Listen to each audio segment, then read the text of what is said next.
মঙ্গলবার রাত ১টা নাগাদ বিধ্বংসী আগুনে পুড়ে ছাই ৩টি দোকানঘর। এর মধ্যে রয়েছে একটি মুদি দোকান, রেস্টুরেন্ট ও জুতা দোকান। ঘটনাটি ঘটে পিত্রা পুলিশ ফাঁড়ি আওতাধীন পিত্রা বাজারে।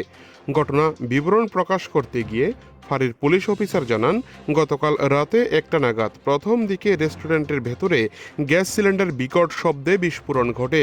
তার পাশে থাকা দুইটি দোকান সম্পূর্ণভাবে পুড়ে ছাই হয়ে যায়।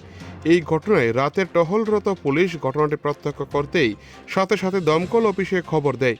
অগ্নিকাণ্ডের ঘটনার খবর পেয়ে দ্রুত ঘটনাস্থলে পৌঁছায় দমকলের দুইটি ইঞ্জিন। ঘণ্টাখানেকের চেষ্টায় আগুন নিয়ন্ত্রণে নিয়ে আসা হলেও 3টি দোকানের সমস্ত আসবাবপত্র ও মুদি সামগ্রী সম্পূর্ণ পুড়ে ছাই হয়ে যায়। এই অগ্নিকাণ্ডের ক্ষয়ক্ষতির পরিমাণ দাঁড়িয়েছে প্রায় 15 লক্ষ টাকার উপর। কিন্তু প্রশ্ন উঠছে, কিভাবে মধ্যরাতে এই বিস্ফোরণ ঘটল? কোথাও কি এর পেছনে কোনো রহস্য লুকিয়ে রয়েছে কিনা, সেই প্রশ্ন ঘুরপাক খাচ্ছে পিত্রা বাজার এলাকায়। জানা যায়, পুলিশ এই অগ্নিকাণ্ডের ঘটনায় একটি প্রাথমিক তদন্ত ইতিমধ্যেই শুরু করেছে। পিত্রা থেকে নিজস্ব প্রতিনিধি রিপোর্ট, টিভি 100 বাংলা। কালকে রাত্রে প্রায় আনুমানিক 1টার সময় আমাদের অন্যান্য দিনের মতন আমাদের স্টাফও ছিল, একটু দূরে ছিল। তারা ফুড পেট্রোলিং করতে করতে তারা এদিক থেকে ওই দক্ষিণ দিকে যখন গিয়েছিল, এখান থেকে যখন মুভ করেছে তখন হঠাৎ করে লালের মতন দেখা গিয়েছিল। কিন্তু যখন সামনের দিকে এগুলো তখন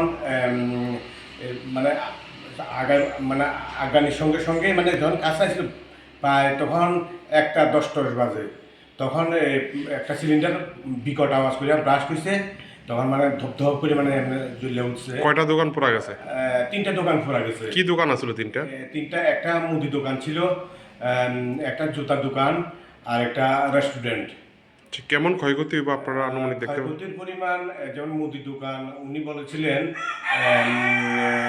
প্রায় মালপত্র 5 লক্ষ টাকা, ঘট সহ প্রায় 7 লাখ টাকার মতন তাদের ক্ষয়ক্ষতি হয়েছে। 3টা দোকান মিললে কত হইব?